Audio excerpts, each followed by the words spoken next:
In 2016, California wife and mother Sherry Papini disappeared for 22 days. When she was found, she told authorities a detailed account of being kidnapped and tortured. Years later, in a stunning twist, Papini pled guilty to making false statements about what happened to her, setting off a media firestorm. Now, for the first time, Sherry Papini is telling her side of the story and revealing shocking new information. Sherry Papini, Caught in a Lie, an ID documentary event, Monday, May 26th at 9 on ID. Set your DVR.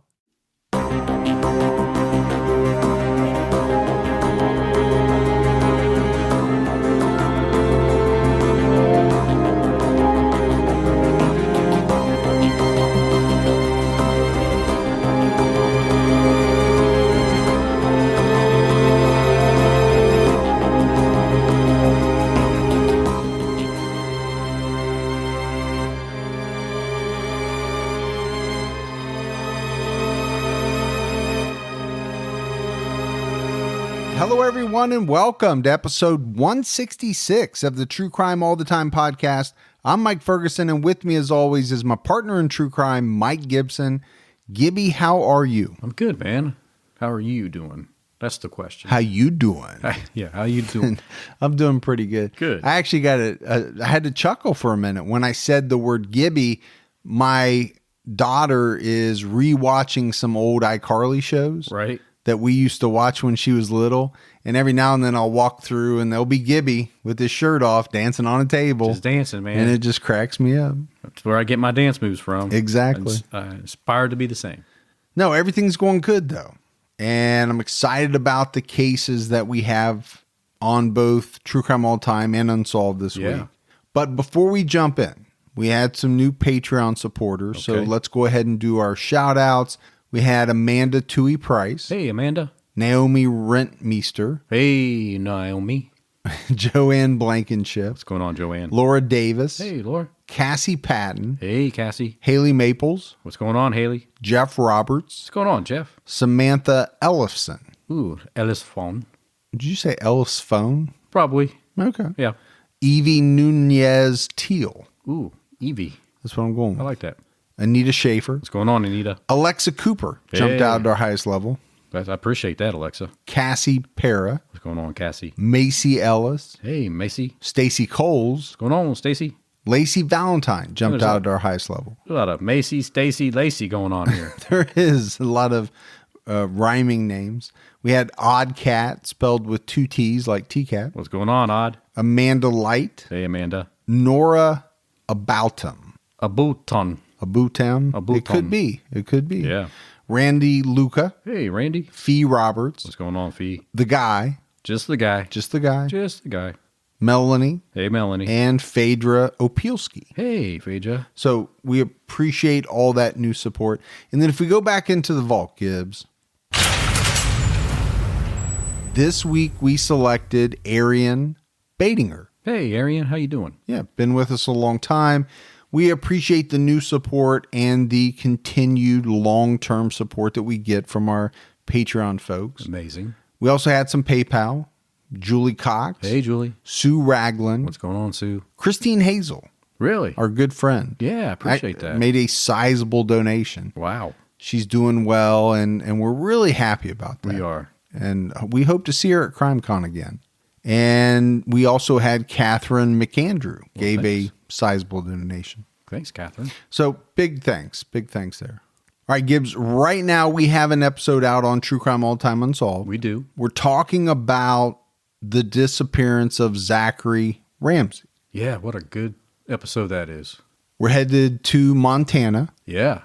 Get your winter jacket out, or coat, or blazer, or whatever parka. you call it. Parka. Or whatever you call it. Yeah. But Zachary disappeared on his way to school. He did. He was walking to school, never arrived, and then the investigation begins. But make sure you check this one out. There is a definite suspect in the case. Yeah. That we spend a lot of the episode talking about. Really bad guy, man. Bad guy, but it's a very interesting story.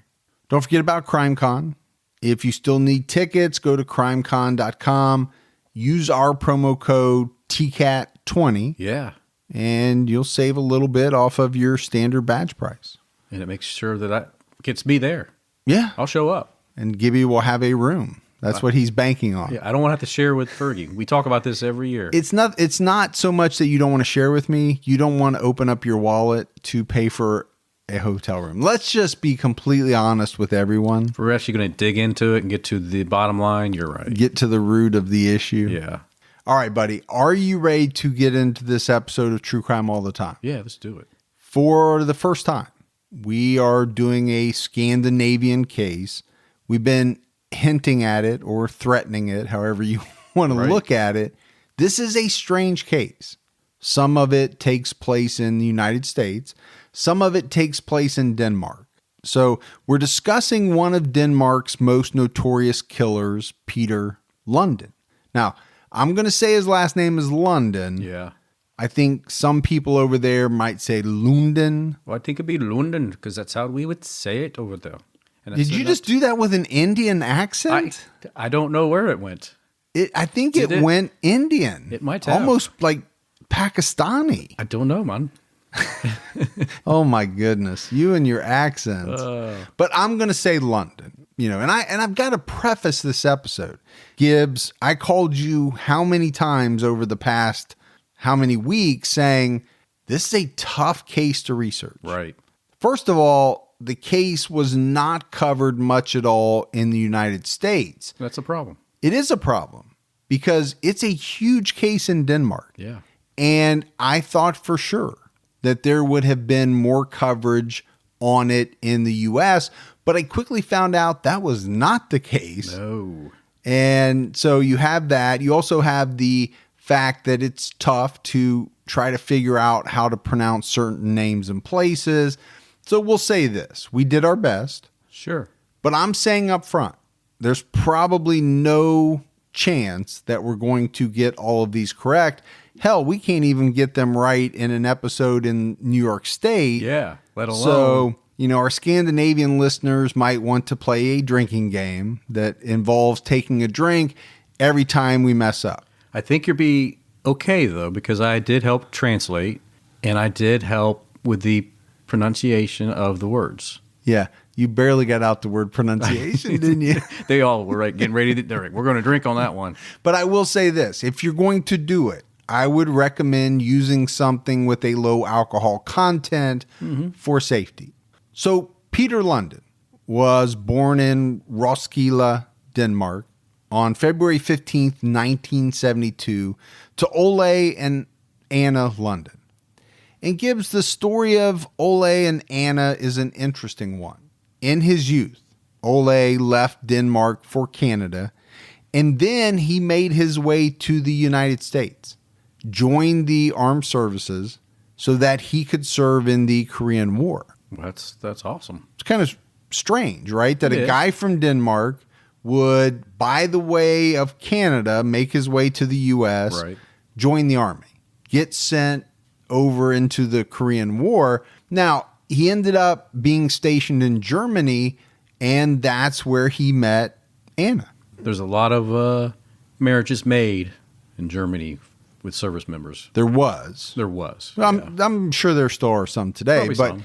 there was a lot back in the day. You're definitely right. And that's exactly what happened here. They married and eventually made their way back to Denmark, later to have their son, Peter. The family moved to the United States in 1980. So Peter would have been 7, 8 years old. They first settled in Florida. Then they moved to Maggie Valley, North Carolina in 1984. Good old Maggie Valley. Maggie Valley. Peter would later say that the family came to the U.S. to search out the American dream. How often have you heard that, all the way back into the 1800s? Oh, yeah. That's why everybody came here, man. Land of opportunity. But from the research, I don't think they found it. Peter started his criminal career pretty early. Now, I wouldn't say it was a massive criminal career. What I read was he was involved in quite a few thefts and some some of that type of criminal activity. We're definitely not talking about murder as far as I know. And then you look at the marriage of his parents. It does not appear to have been a good one. There are reports, Gibbs, that both Ole and Anna drank heavily and sparred on a routine basis. Well, I think anytime that you decide to leave your home country and move to another one, it automatically puts some tension and pressure into the relationship, right? Well, it's going to add a degree of difficulty. Sure. You don't have your support system. Sure.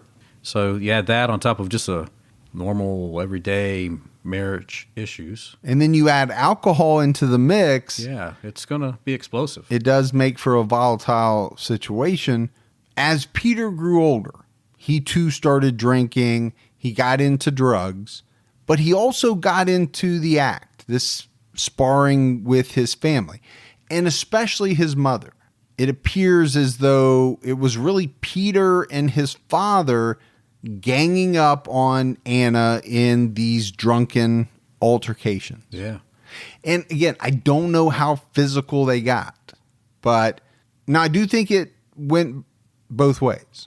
There are reports that Anna was verbally abusive to her husband and her son. Yeah. There were reports that they were, very abusive to her. The cops were called out on numerous occasions. It was one of those types of deals. So they all could dish it out pretty good. They could. I got the sense, though, that for the most part, it was Anna and her son, and then Peter and his dad against Anna. Yeah. That's just the way it kind of played out to me in the research.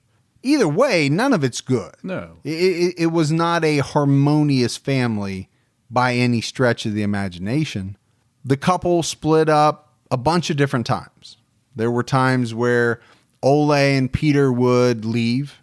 They would take off and live in all kinds of different cities across the country. But eventually the family reunited in North Carolina around the time that Peter was in high school. Then in the spring of 1991, Anna and Ole made the decision to separate again. Again, these people just didn't seem like they could stay together, but it also seemed as though they couldn't stay apart. Yeah. I mean, if you're going to separate that many times, it's trying to tell you something. At some point, you're going to have to go your separate ways. Well, and also by this point, Peter was 19 years old. Sure. So the plan was for 59-year-old Anna to fly back to her native country of Germany to live with relatives. But she would never make it to Germany. Anna was last seen on April 1st. And as the story goes, she was at the family home, drunk. My assumption is she probably wasn't the only one. So just a regular night at the household. As Peter has told the story, Anna came at him with a pair of scissors, threatening to cut his hair. And I think this is the time where we have to describe Peter. He had this long, black, flowing hair. Did that hurt saying that? It did. Okay. I was very envious as I looked through the pictures. I was thinking so. He often sported a beard in the pictures that I saw. He looked to me, Gibbs, like someone from a 1970s rock band. He had kind of a 1970s Mick Fleetwood thing going on. Even though this was the early 90s, right? He's still rocking this kind of 1970s look. If you can pull retro off, pull it off, man. But I think the big thing here is that Peter didn't want his long mane cut. He just didn't want it. You got people that are inebriated. You have one person that has a pair of scissors threatening to cut your hair. This was sometime after April 1st. Nobody really seems to know the exact date, but Peter killed his mother, Anna. So apparently she's coming at him with the scissors, and he grabbed her and strangled her to death. Wow. Then he wrapped her body in plastic garbage bags, tied duct tape around the garbage bags, and then Peter and his father drove to the Outer Banks with Anna's body, Peter buried the body in a dune near a lighthouse out on Cape Hatteras. Wow, man. They really thought that one through. And we're going to get into Ole's role, right? He seems to be involved in this whole case as we go through it. He didn't have anything to do with the murder, but he definitely had something to do with the cover-up and the disposal of the body. But here's the thing. Anna's body wasn't found for 7 months. And really, I think the only reason it was found is there was a big storm off the coast that washed away or swept away. Yeah, the sand dune. The sand dune where they had buried her body, exposing the garbage bags. And everything was discovered by some people walking along the beach on November 1st, 1991. So already this is what? Probably 5 months after she was murdered. Again, we don't know the exact date when she was murdered. And then even after the body was discovered, it took police about 6 months to identify the body. Now, during this time frame, Anna's family got worried, her family back in Germany, when they hadn't heard from her, and they reached out to police in 1992. So here again, I was a little up in the air, or it's a little bit of a gray area. I wasn't sure whether Anna had shared with her family that she was planning on leaving Ole and returning home. My assumption is she hadn't, because they would have been worried much quicker if there was some type of plan indicating, okay, I'm going to be home in Germany on such and such a date. It does seem strange that they would wait as long as they did to contact the authorities, but maybe they didn't talk all that often. It might not have, you know.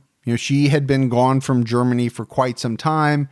They lived in Denmark for a period, and then they had been in the States for quite some time as well. Even back then, communication was a little more difficult than today. Yeah, you're not texting people on your cell phone. Right. But it really wasn't that hard to make a call. Now, it cost a lot more money back in the day to talk to somebody in Germany. Unless you had your world card, long distance card, world com or whatever it was called. A calling card. A calling card. Yeah. Yeah. I think there were other companies, but I get what you're saying. MCI or something MCI, like that. WorldCom. Yeah, there was a bunch of them. But if you think about it, she was last seen on April 1st, 1991.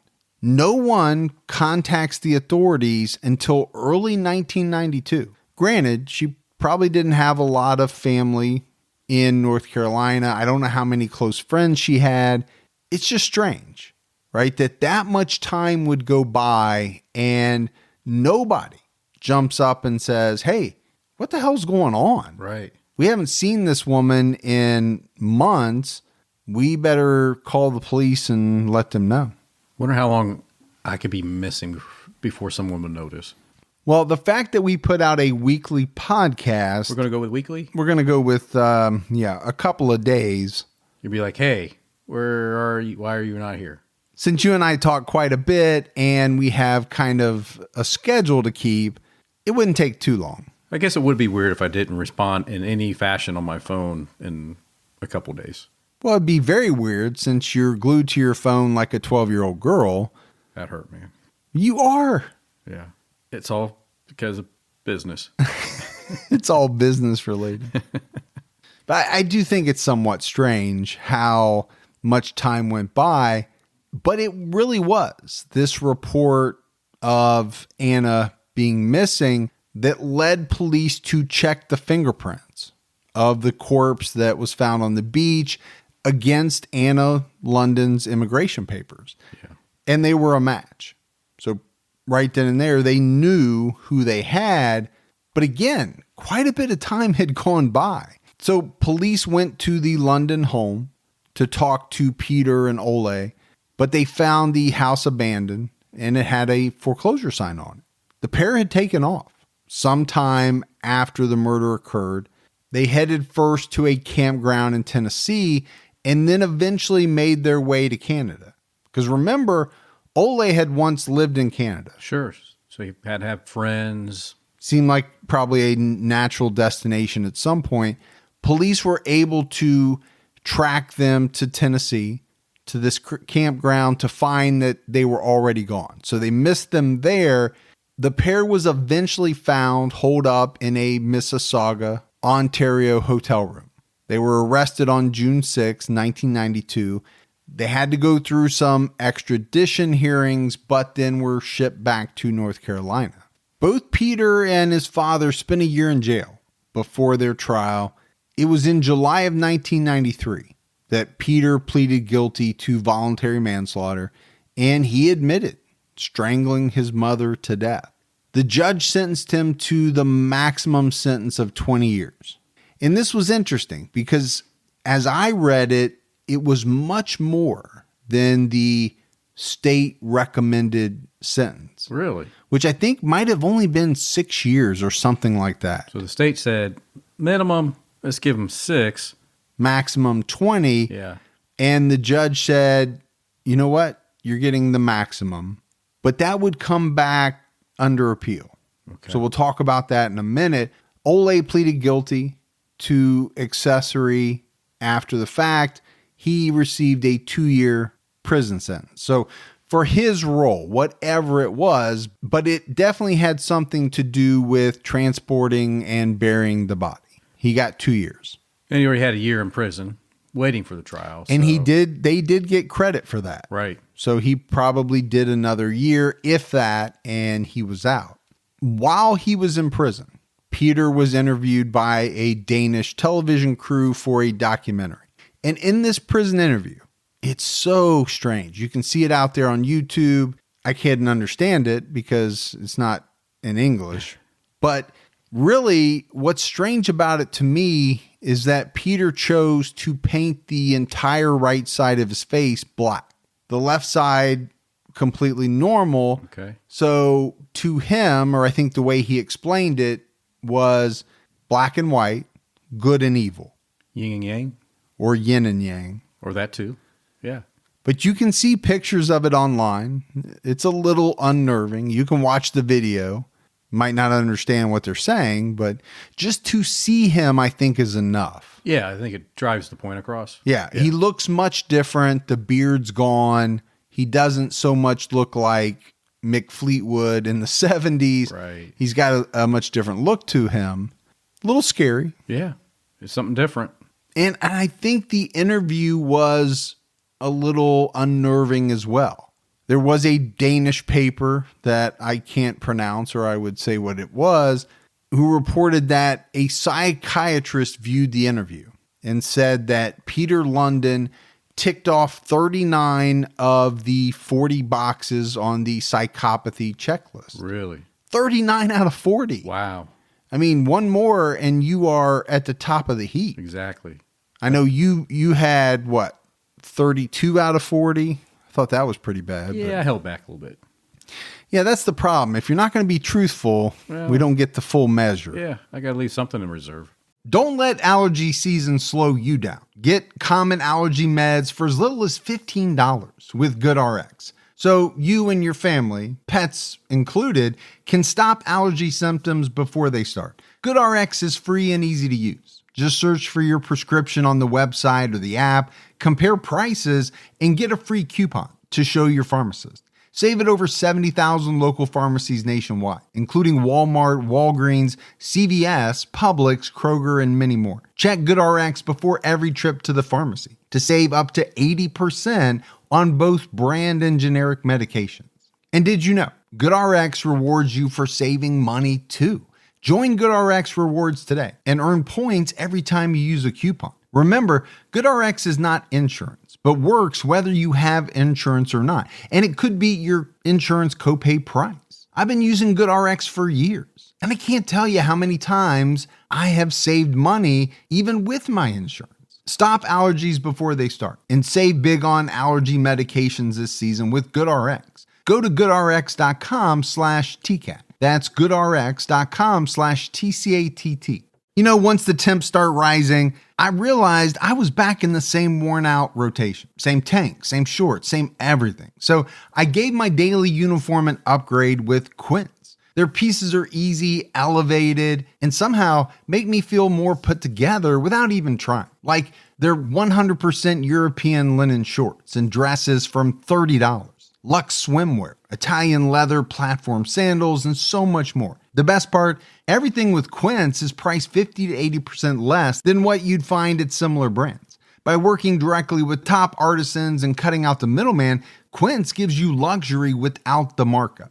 And Quince only works with factories that use safe, ethical, and responsible manufacturing practices and premium fabrics and finishes. I'm getting ready to stock up on shorts for summer from Quince, and I know they're going to be amazing because everything I've ordered has been of the highest quality, and the prices are amazing. Treat your closet to a little summer glow up with Quince. Go to quince.com/TCAT for free shipping on your order and 365-day returns. That's QUINCE.com/TCATT to get free shipping and 365-day returns. Quince.com/TCAT.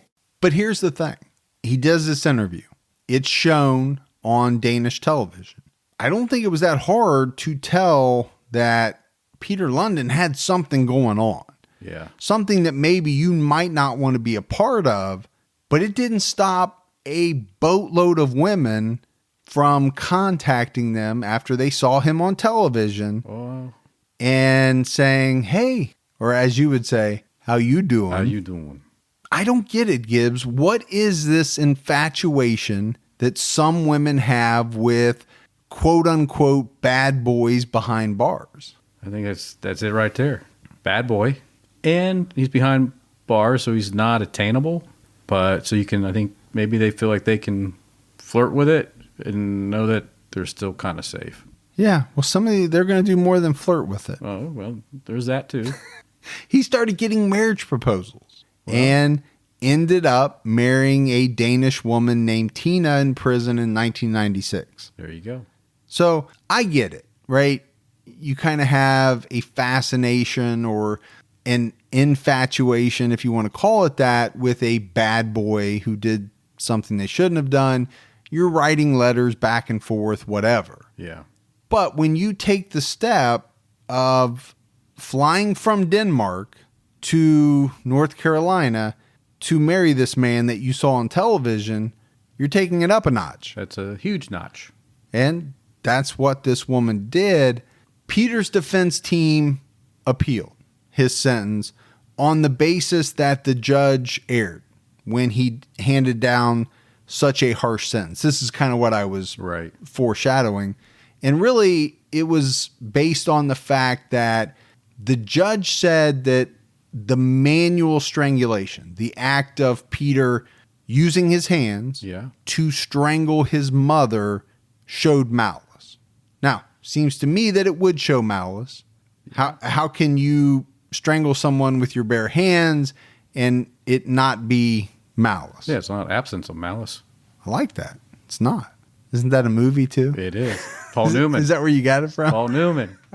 That's all I know. But apparently the argument was that the judge shouldn't have used the method of murder as the only basis for malice. So, and again, I didn't want to get into too much of the legalese, and I didn't understand every bit of it. Right. But it was almost like you needed another piece. Yeah, he strangled the woman with his bare hands. We know that. But you need another factor to prove malice in order to give him this really harsh sentence, this maximum sentence. Lundin addressed the appeals court, and he said, quote, "This case has made my mom look like less of a person than she was. My mom was my mother, and my friend, she wasn't a raving drunk or anything. She had her problem." So that's his statement. But to me, Gibbs, Peter Lundin made his mom look like less of a person when he murdered her with his bare hands. Oh, yeah. And then kind of just left her body in a sand dune. But hey, what do I know? Yeah. Maybe he didn't feel that way, wrapping her up in plastic garbage bags and putting her out there for the little crabs that come up through the bottom of the sand at nighttime. So apparently he didn't like the way that she was represented, I guess, in the case. But that was probably part of his defense team's job. Yeah, I think it probably was. But what he's leaving out is that he's the one that committed the murder. Yeah. He took her life. That's why they're even having the case. But the Superior Court did agree with Lundin's defense. And in 1995, they reduced his sentence to 15 years. So, I mean, it's not a ton, but from 20 down to 15. Yeah. But there was a bunch of overcrowding in the prisons in North Carolina. So 4 years later, in 1999, Lundin was paroled. Good behavior. I'm sure there was some of that involved. So I think he did about 7. He did almost half of the 15 years. He did about 7 years for killing his mother. Sure. You and I would look at that and say, that doesn't seem right. It doesn't. Or at least I shouldn't speak for you. To me, it doesn't seem right. And we will show that it's not right. We'll prove it. He shouldn't have got out. Yeah, by his later actions, you can make that argument. After his parole, he was immediately given over to the U.S. Immigration and Naturalization Department, and they deported him to Denmark. Go back to your home country? Yeah, that's what they said. They sent 4 police officers on the plane to accompany Peter. That's a lot, man. Well, it is a lot. I think it tells you something about what a dangerous individual the authorities thought this guy was. I mean, I think anybody that gets 39 out of 40 on the psychopathy checklist, you might want to take some extra precautions with. Got to keep a short leash on. But here's the thing. Once he landed in Denmark and the U.S. authorities turned him over, Peter Lundin was a free man. There was no parole. Right. Or really anything like that because he hadn't committed any crimes in Denmark. No. There was no authority on our part. On the Yeah, US part. we didn't have, the United States didn't have any authority to impose anything on him as a citizen of Denmark. And this is something that will crop up later. Yeah. The police in Denmark, they would take some heat for not keeping an eye on this guy. And maybe we'll talk about it towards the end of the episode, but it seems like they were in a tough position. What are you going to do?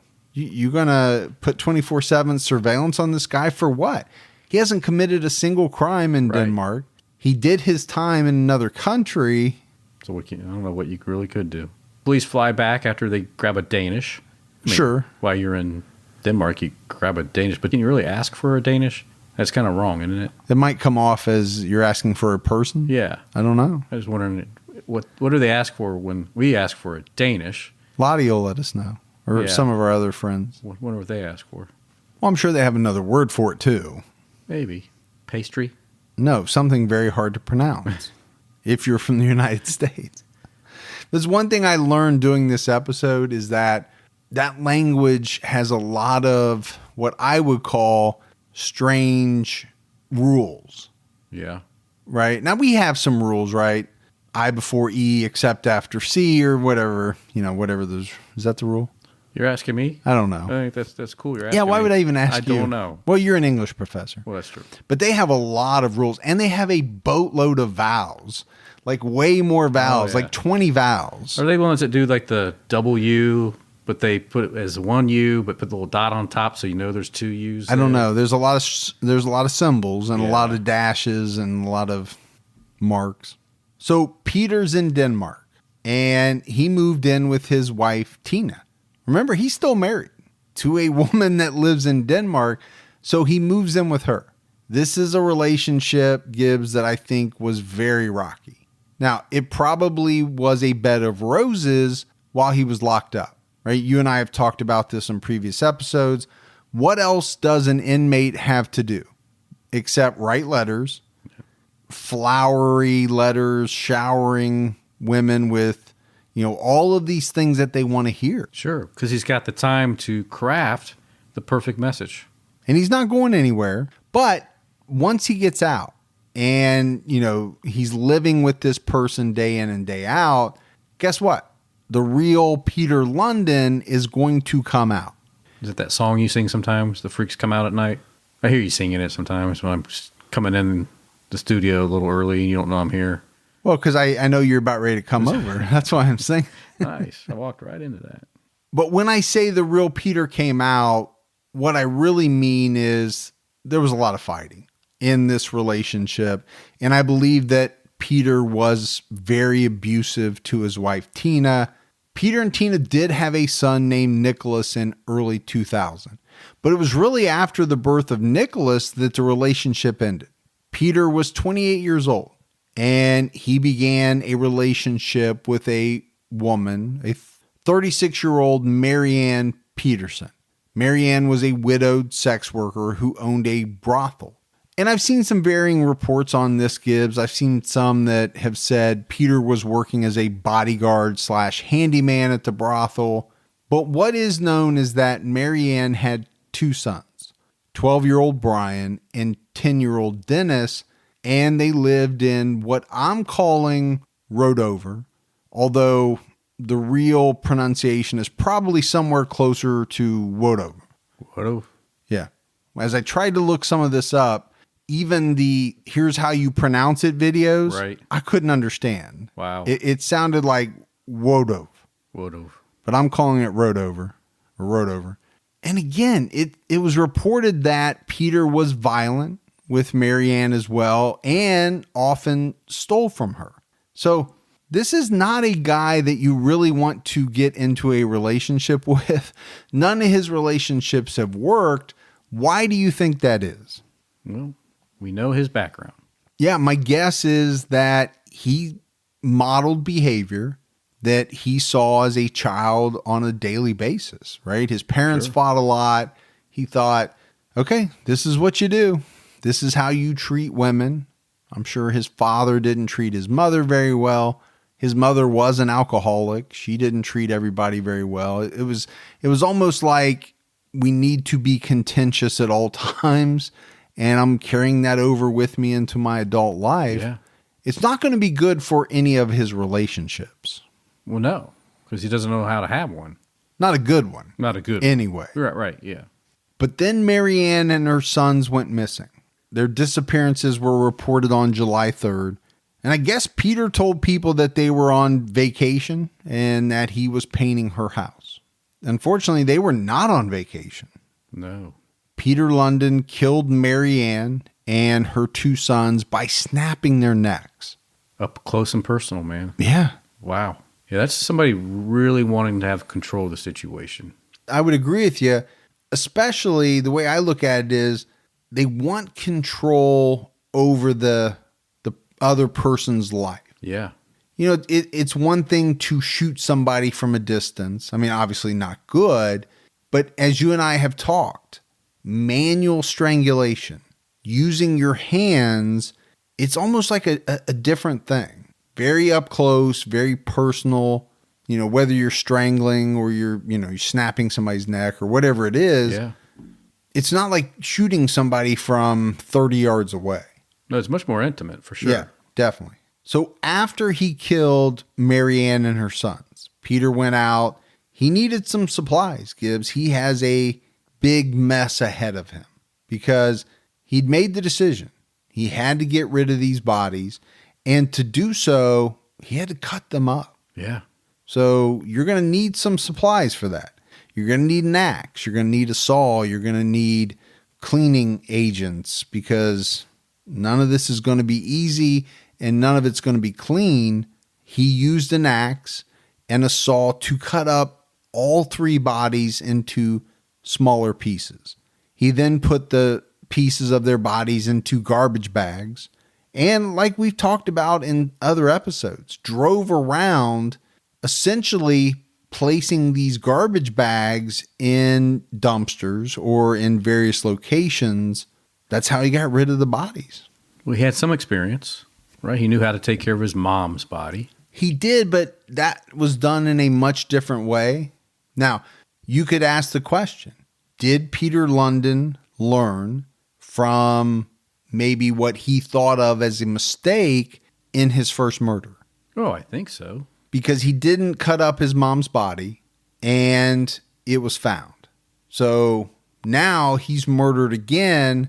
Is he thinking, I have to do it differently? I have to do it in a way where there's much less chance that the body's going to be found because that's what got me caught the first time. And I think also from the time that he spent in prison, he probably learned a few things. I wouldn't doubt it. I'm sure they talked about it. How'd you get in here? Next time you ever do something like that, do blank and blank. You should have done this, this, and this. Yeah. This is what I did. I got caught anyway, but this is what I did. Not to joke about it, right? But I think that's very true.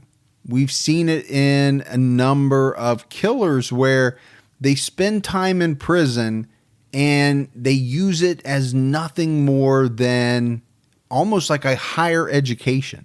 Yeah. They are learning from other bad people how to do bad things and hopefully get away with it the next time. Sure. It's a little scary. I mean, everybody's going to spin a tell when you're out. Even when you're out with your friends, you guys talk about things you've done, right? Things not criminal. I was going to say, I may not be talking about the same things with my friends that you're talking about. Well, that's true. But you're going to tell some stories when you're out, right? Sure, yeah. When you're in prison, and you're telling stories every day to try to entertain each other. I'm sure they're talking about their crimes. Well, first of all, what else do you have to do? Well, that's true. There's only so many card games, checkers. Those guys don't know how to play chess, but you can only lift so much weight. Lift so much weight. I can't lift anymore today. As the authorities began to investigate the disappearances of Marianne and her sons, they discovered that all three of them were last seen alive with Peter Lundin. Okay, not good. Usually not good. They also found some witnesses who said they saw Peter cleaning out Marianne's home after the time that she disappeared. And then they searched Marianne's home.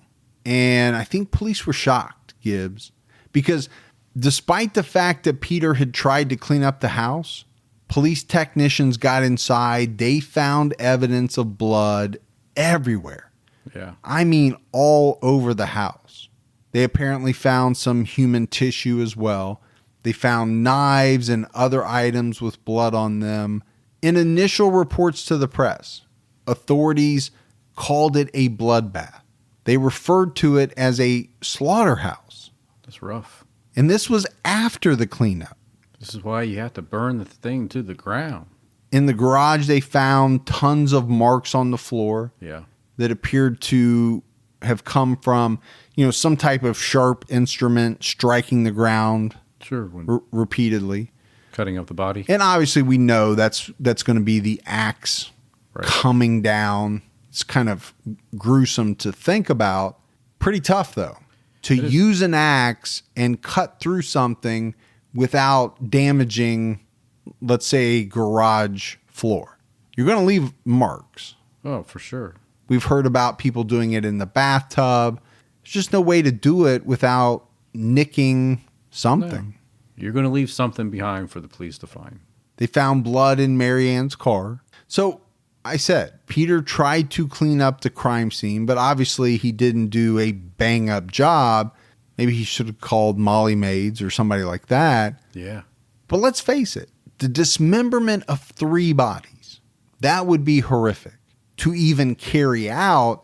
And then on top of it, I'm not sure how in the world you would ever be able to completely clean that type of mess up. Yeah, I don't know if it'd be so difficult. It really would be. Well, we know blood. Yeah. And you hear it all the time. Television shows, true crime documentaries. It's hard to completely erase blood. I mean, cases have been solved by blood that was found somehow in a drain years later. How? There's been all kinds of stuff washing through there, and somehow they still find a speck of blood. That's where I said, burn the house down, but really? Yeah, stop telling people how to get away with stuff. I still make them buy the book. Buy the book, yeah. There's still a chance to find some type of blood in that. Well, with today's technology, again, it has gotten harder and harder, I think, to get away with certain things. That's why I do all mine when I'm on the cruise ship, on a boat, like the CrimeCon cruise coming up. Then you sink the ship, and there's nothing left because the salt water in the ocean takes care of it all. Did you just say you were going to sink the CrimeCon ship? No. Because first of all, we're not going. We're not going. But 2, I don't need. What's that? What's the people that come busting through your door? The police? Well, no, them too. I don't know who's coming busting through your door, but They think it's some type of terrorist threat. They come. Oh, yeah, yeah. I mean, you did technically quasi threaten to sink a ship. Yeah, so you might want to say that you're joking. I'm joking. I retract. All the above. Because if something were to happen, oh my gosh, don't even joke now. It would be on record. That'd be terrible, wouldn't it? For you? Well, for everybody, but yeah, for me, it would not be good. Somebody right now is thinking, "Can we get a refund?" I don't even want to go now. I don't want to go now. In the search of Peter's father's house, they found a bloody axe, as well as some of Mary Ann's personal items. And I hinted at this earlier. Yeah. Ole is going to come back into the picture. We already know he was involved in at the very least, the burial of his wife's body. Right. Now he's somehow involved in this triple murder that has been committed by his son. He's going to help his son out of the situation. Yeah, I think he tried to, and I think it'll be proven later on that he did. Police arrested Peter on July 4th and charged him with murder. They also arrested Ole and charged him with accessory to murder. But here's the thing, Gibbs. Both men were charged, and you can probably look at Peter's charge more so, despite the fact that the authorities had failed up to that point to find any of the remains of Mary Ann or her sons. Well, that's a tough case to prove if you don't have the bodies. And it was not for a lack of trying. They conducted an exhaustive search over a very large area. It was said that they pumped water from a small lake. No luck. They sifted through what was reported to be 10,000 tons of garbage. That's a lot. 10,000 tons. Wow. Gibbs, that is a lot of garbage. And I wouldn't want to see the man hours that were paid to go through all that. But despite all of the searching, the remains of Mary Ann and her sons have never been found. And I mentioned this up front. This was huge news in Denmark. There were people interviewed by the press that said, you know what? You just don't see people being killed like this here. This kind of stuff doesn't happen here. I was getting ready to say the same thing, right? It's not a common occurrence there. You don't have that type of level of crime. No, I mean, we're jaded, right? To us, if you live in any big city and pick up the paper, yeah, you'll see this on a weekend, but not there. No. Now they have their crime, they have their murders, I'm sure, but this was a very heinous murder, and it caught the attention of everybody in the country. There was a guy that worked for the film company that made the news story years earlier where Peter painted his face that said, "Why did the U.S. have to send us such a monster?" But he was a free man when he came to Denmark, and he is a Danish citizen. So it definitely appeared as though there was some animosity, some level, towards the U.S. for us shipping this guy back over to Denmark. Deputy Chief Superintendent Niels Kohler told the Associated Press, quote, "This is an upside down case. In most cases, we have a body and we're looking for a murderer. Here, it's the other way around."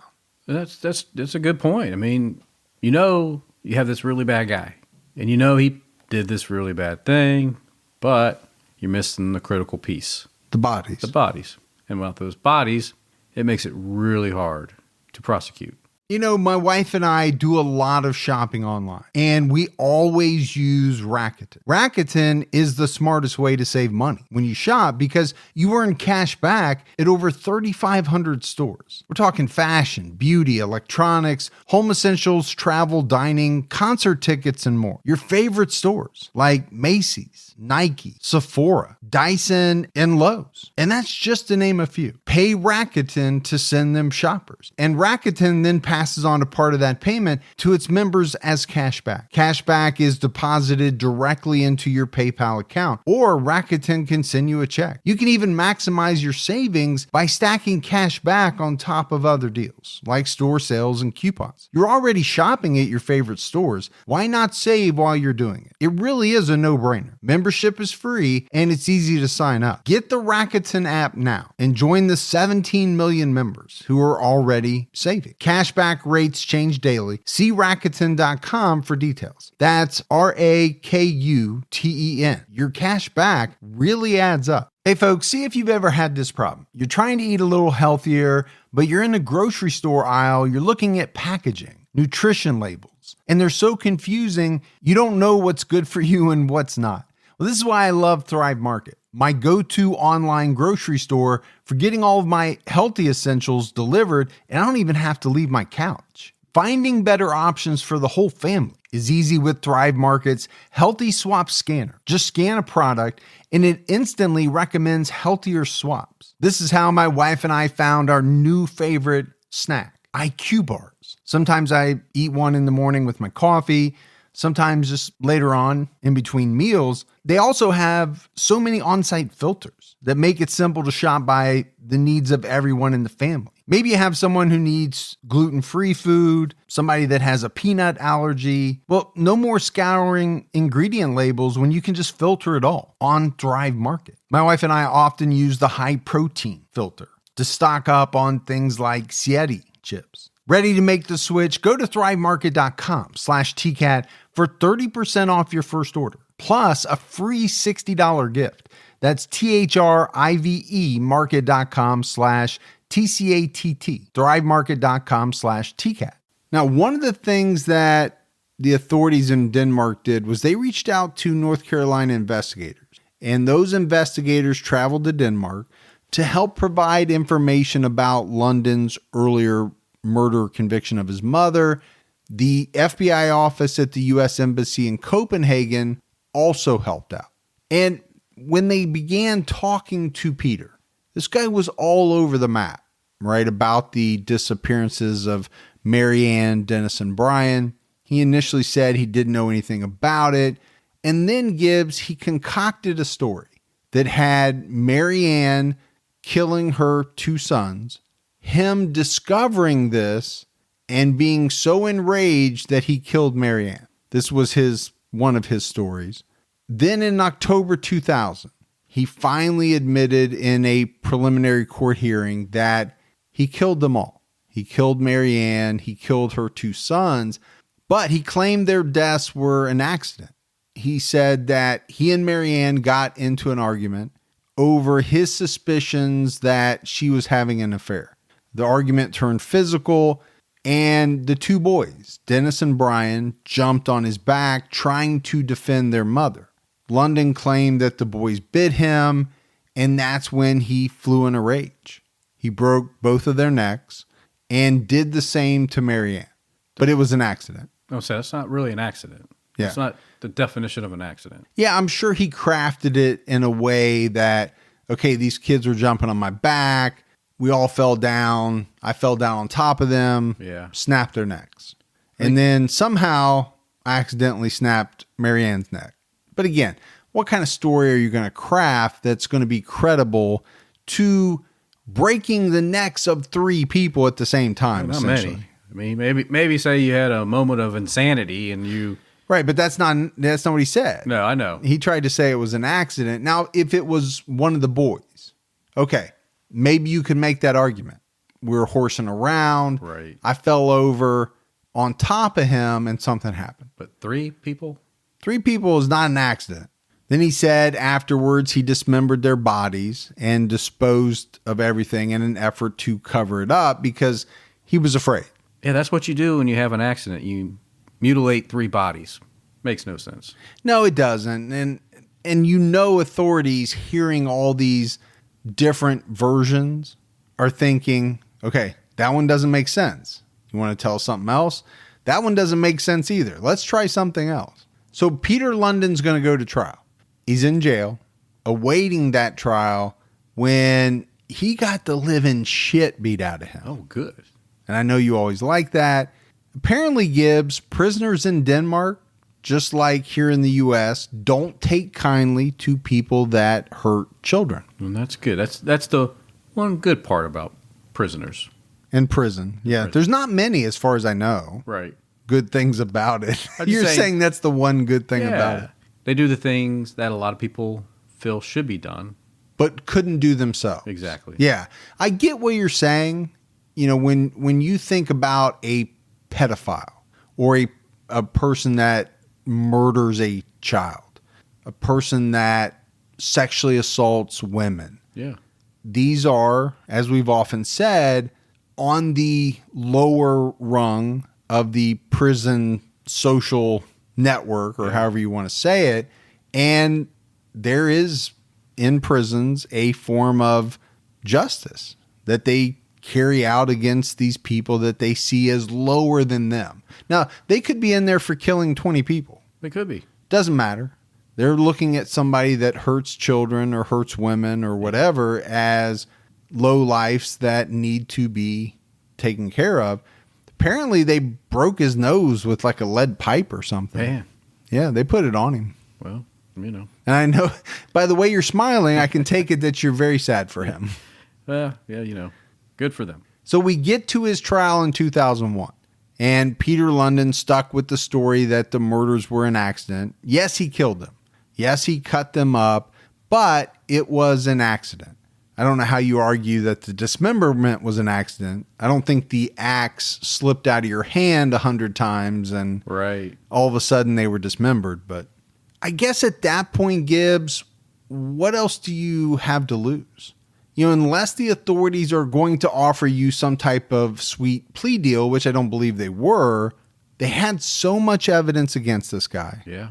It wasn't like he was going to be able to get out from underneath the murders. So by saying they were accidental, maybe he thought he could at least muddy the waters a little bit. And get less time. Yeah, because the question of his sanity does come up at trial as well. You kind of hinted at that a little bit. London's defense team asked for a 16-year sentence.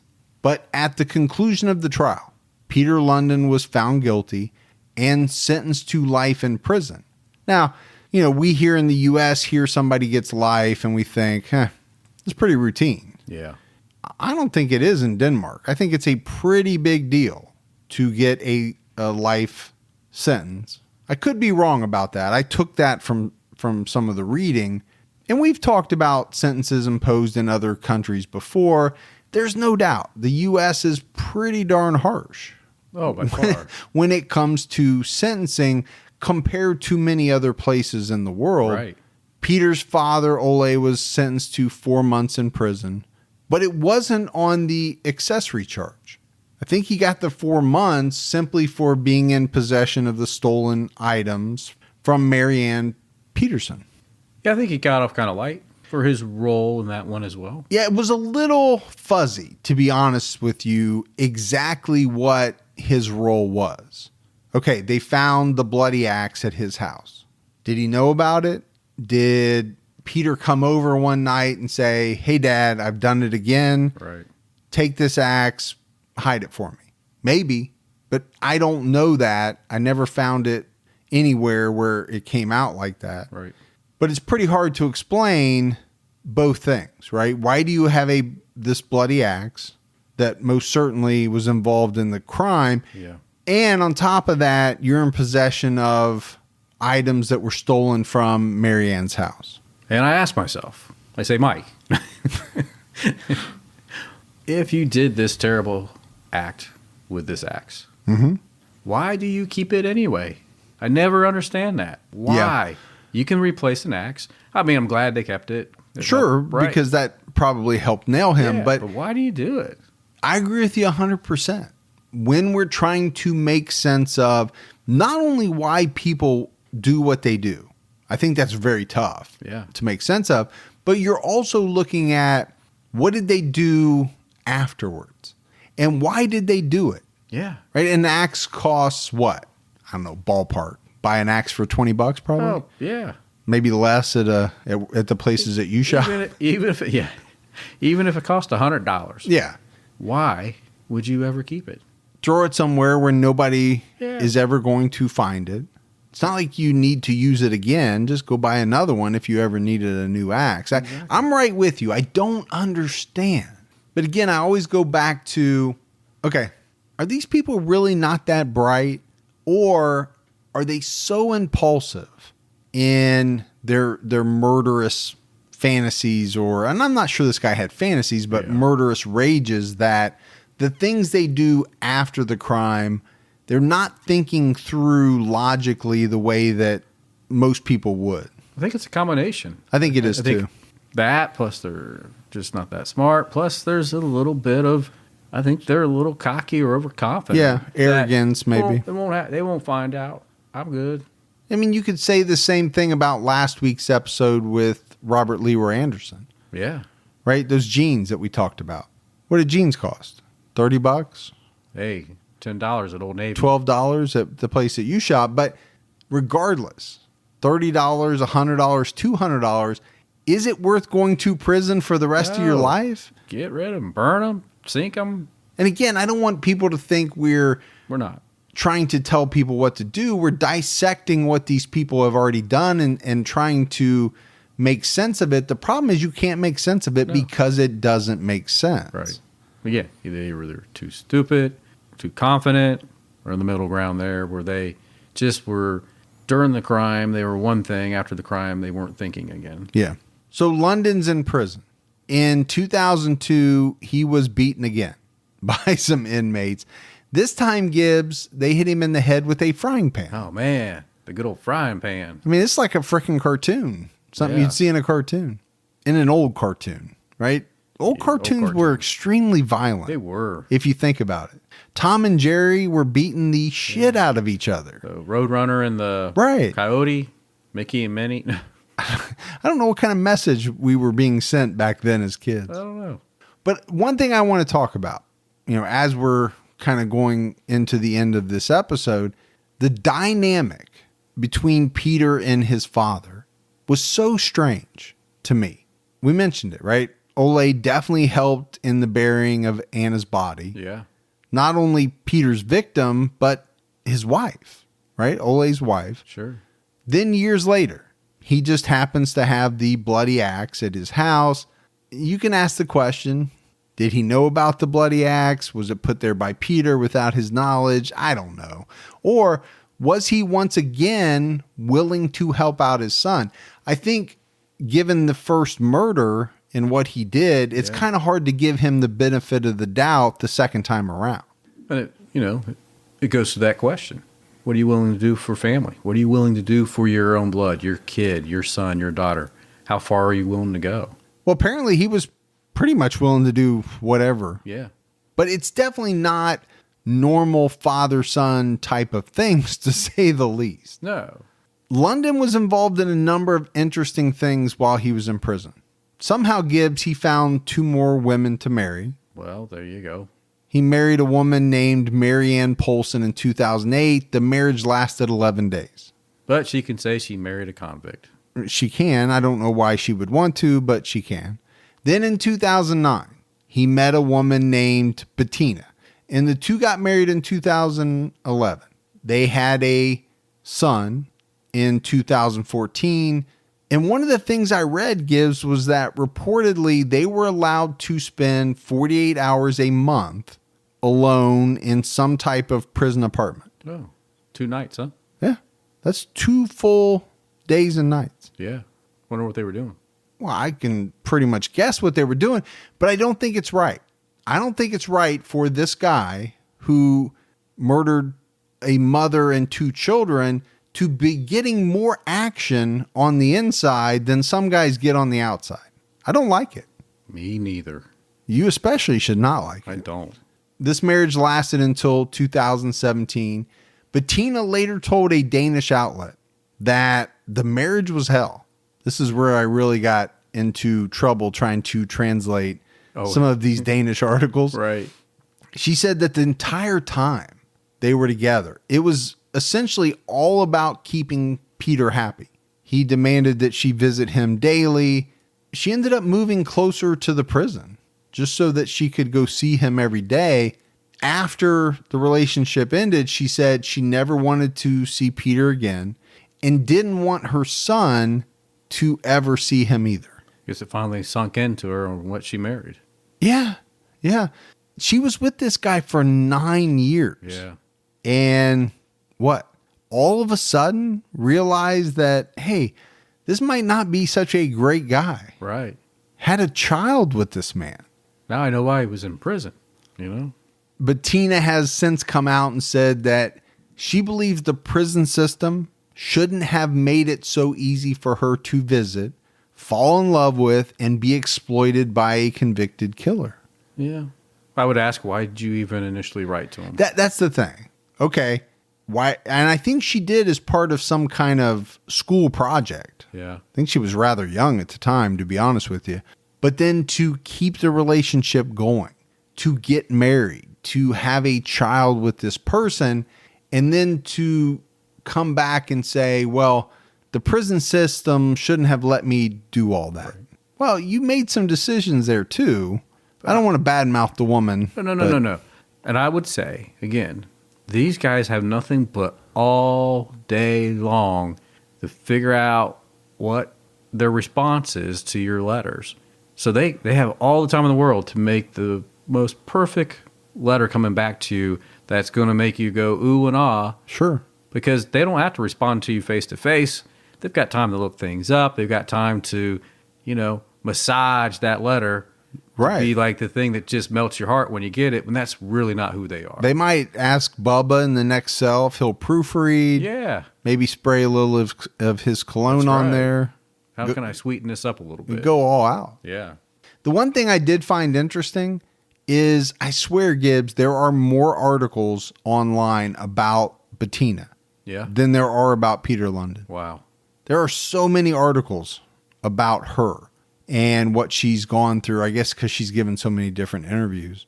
But then you have Peter changing his name a bunch of times over the years. Niels Schaffner to Barnya Schoonbor to Thomas Christian Olsen. Some of the last names he took from his wives. Not sure where he came up with all of the first names, but why the name changes?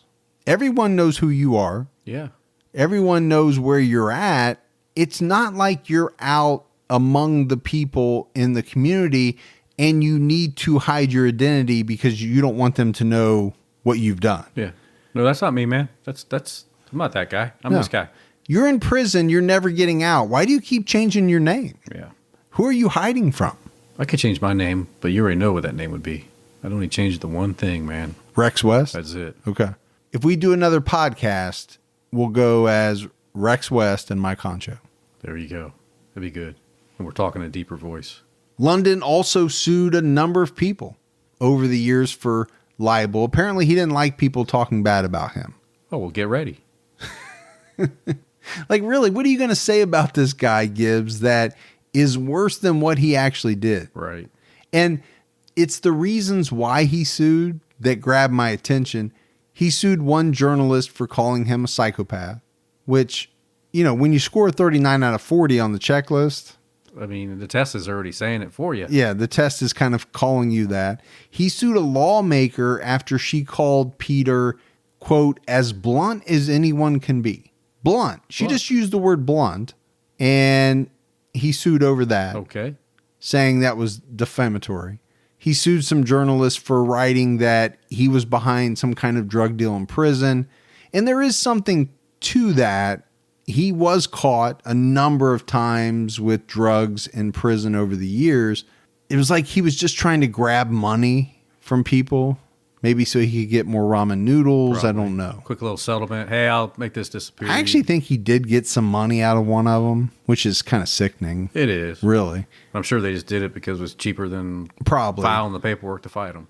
But Peter Lundin is still incarcerated, serving his life sentence. The guy, to me, Gibbs, is such an enigma. He's an extremely infamous killer in Denmark. But again, like I said, his crimes were not reported on much here in the U.S., so he may not be all that well known to our U.S. audience. Registered that 39 out of 40 on the psychopathy scale. Managed to marry 3 different women in prison, even though these women knew exactly what he had done. Yeah. And in the case of his last wife, I don't know, he really seemed to have a hold on her for a number of years. I mean, we're talking about 9 years. And then you have to look back at the individuals he murdered. His own mother for starters. Sure. How does someone murder their own mother? Now, I get it. She may not have been the best mother. There were reports of alcoholism and abuse on all sides. Right. He murdered this woman and her 2 young sons. And then you have this issue of the 2 incidents happening in 2 different countries. Right. Right. Kills in the U.S., is incarcerated, gets deported, and then very quickly, I mean, I didn't really talk about the time frame, but, goes back to Denmark in 1999. By 2000, he's killing. So did he come out of the North Carolina prison reformed? I would say not. I would say not. And then you talk about the scrutiny that the police in Denmark faced after the murders. Was that justified? Should they have been monitoring this guy 24/7? I don't know how they could have and or should have been. No, I think if you're free, you're free. Yeah, he did his time. Now, I think U.S. officials did tell the folks in Denmark, hey, this is a really bad guy that we're giving to you, quote unquote. I just don't know that you can look at them and say, man, you guys should have done this, this, and this. Well, I'll also say if you're released in the United States, come out of prison, there is some type of parole that goes along with it. If you're released from a United States prison? Yeah. And yeah, in the United States. So maybe you could say, well, he came out, they deported him. Maybe they should have been under their own obligation, the Danish authority, to at least keep an eye on him for X amount of months. Well, at the very least, there were people that brought up the question. Yeah. And maybe even pointed fingers. There was also some lawmakers that took a look at the case of Peter Lundin. There was a thought that they were going to bring back the death penalty just for this guy. Yeah. They didn't, but there was a thought of it. But that's it. That's the case of Peter Lundin. I think it's our first case in Denmark, and I know we'll be looking to hit some other countries in that area in the future. Yeah, Scandinavian. We may have to switch research roles, though, because it was a doozy. I think it'd be best if the next one I fly over there. Okay. And get the assistance of our listeners. Of some people on the ground. Yeah. Listeners on the ground. Yeah. I'm sure they'll be happy to put you up. Yeah. Feed you and translate as you work on the case. I think that'd be a good thing. I don't know how your job is going to feel about that, but I'm all for it. Do what you got to do, man. Oh, yeah. I always forget about that day job. That day job kind of gets in the way. It does a little bit. All right, Gibbs, we have some voicemails. You want to check those out? Let's hear them. Hi, Mike and Gibby. This is Sini from Northern Ostrobothnia in Finland. Have been listening for a couple of months. Good job, guys. If you ever drop out of U.S. cases, we have our first FBI classified serial killer in Finland. He's called Michael Pentilä. So thank you once again for the great show, and pitäkää elonne kello tikittämässä. P.S. Can't wait for Gibby's Finnish accent. Wanted to try to do one, but I don't even know where to start. I tried there. I was like, I can't even. I'd have to I'm going to need some practice. Again, you're going to have to send me over. I don't know what it was, man. You tried to do something. Yeah. It usually comes out Irish, Scottish, morphs into the Caribbean, dips down over into Australia. Yeah. And then at the end, it was just regular old Southern drawl Gibby. Yeah. Just comes right back around. You're going to have to practice in front of a mirror, but that's definitely a case. It could be, down the road, our next Scandinavian case. Who knows? What perfect timing.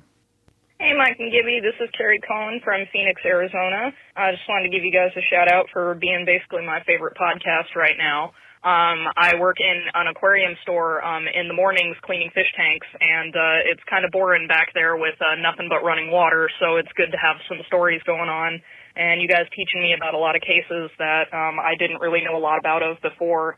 And always loved the back and forth banter between you guys. You guys are wonderful besties, and I absolutely love it. I actually grew up in a time where Phil Hartman had been doing the later part of his career, and then he suddenly wasn't on TV anymore. And as a kid, I didn't really understand what had happened, and I didn't know anything about the case. And my mom had very little memory of what it was. but she did actually tell me what had happened and that he had been shot by his wife. And I hadn't found much more on the case aside from, looking it up on Wikipedia. So I was wondering if you guys were ever intending on doing an episode about him. That would be very interesting to me. So just thought I'd toss that out there for you guys. You're wonderful, and please keep doing what you're doing. I absolutely love it, and you guys keep me going on weekday mornings. So definitely keep your own time ticking. I love you guys. Have a good one. So it's interesting, Gibbs, because Phil Hartman has actually been on the list for a very long time. Sure. But over the last 2 or 3 weeks, I've been thinking about him for some reason, thinking that we need to maybe do his case. Yeah. He was one of my favorites on Saturday Night Live. Yeah. I mean, obviously, he was on for quite a while. He had some really memorable characters. I just thought as far as talent went, he was up there. He was. With like the Will Ferrells and some of the best that were on Saturday Night Live. He really was. Hey, Mike. Hey, Gibby. This is Brienne, or as you called me in episode 165, Bran, which is so funny because Gibby was saying it like a bran muffin, which people actually call me Bran Steaks. Really strange. Anyways, I love your podcast so much. I used to listen to another podcast, and then you guys became my favorite. I was watching a documentary on Arthur Shawcross, and you did an episode, but I happened to be searching for his name in all my podcasts, and that's how I found your channel. Really excited. I just started becoming a Patreon member. I can't wait to continue to support you guys. Lots of love from Nova Scotia, and keep your own time ticking. Ooh, Nova Scotia. Nova Scotia. Yeah. No, that's awesome. Obviously that was just last week. I'm not sure how you get Bran from Brienne, but hey, I thought it was funny, and she liked it too, which is even better. That's all that matters. That's really all that matters. Yeah. Appreciate it. Hey guys, it's Em again. I haven't left a voicemail in a while, but I just wanted to say I'm so excited that I'm able to be back on Patreon for you guys. And I just want to say thank you for you guys being my friends. I've been listening to the podcast for a couple of years now, maybe two years, maybe 3 years at this point. I don't know, but, you guys have always been so great to all the listeners. And, I love getting to talk to you guys, and I love, I listen when I go to sleep. I don't know why. For some reason, it relaxes me. Is that a little crazy? Maybe. But you guys have been such great friends to me, and I'm so thankful for your podcast and for you guys as people. So keep your own time ticking. That is so cool. We love Em. She's been an amazing supporter of the show for a long time. Yeah. The interesting thing about it, Gibbs, because I talked to her, I don't know, this week, last week, was when she put back in for Patreon, she put it in differently. Oh. And I didn't recognize that it was her. At first, Or yeah. I would have said something when we did the shout out. Sure. So, all right. We had mailbag. Oh. Gibbs, we received one thing in the mail. Okay.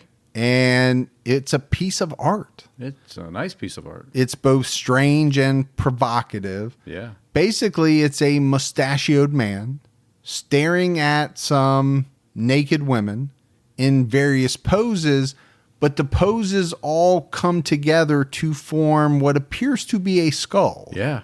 It is a fascinating piece. It's going to look great on your wall. I'm going to put it in the studio. Yeah. I mean, it fits what we do to a T. The problem is there was no card. Again, so I don't know who sent it. So whoever sent it, please let us know so we can give you credit. Yeah. Because it's amazing. Now, before we go, Gibbs, we want to play everyone a preview of a new true crime podcast from our friends Tyler from Minds of Madness and Justin from Generation Y.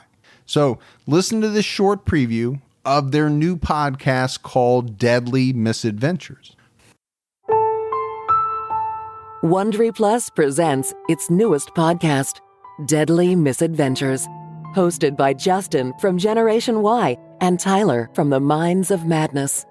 We'll bring you some of the most terrifying real-life stories of those who came face to face with death. Some who lived to tell the tale, while others succumbed to their deadly misadventures.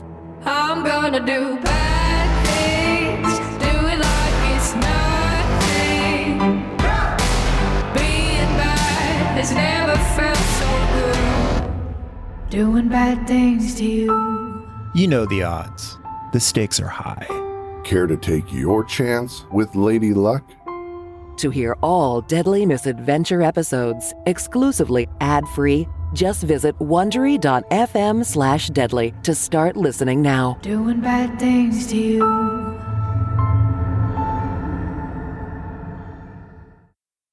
All right, Gibbs, that is it for another episode of True Crime All the Time. So for Mike and Gibby, stay safe and keep your own time ticking.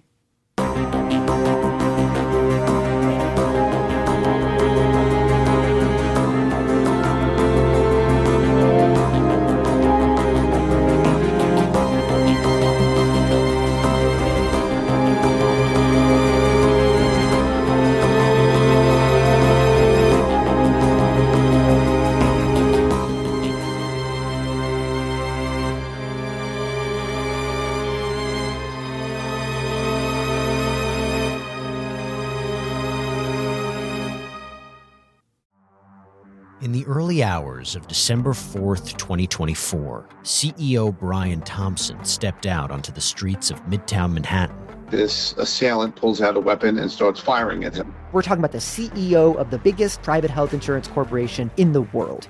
And the suspect, he has been identified as Luigi Nicholas Mangione, became one of the most divisive figures in modern criminal history. It was targeted, premeditated, and meant to sow terror. I'm Jesse Weber, host of Luigi, produced by Law and Crime and Twist. This is more than a true crime investigation. We explore a uniquely American moment that could change the country forever. He's awoken the people to a true issue. Finally, maybe this would lead rich and powerful people to acknowledge the barbaric nature of our healthcare system.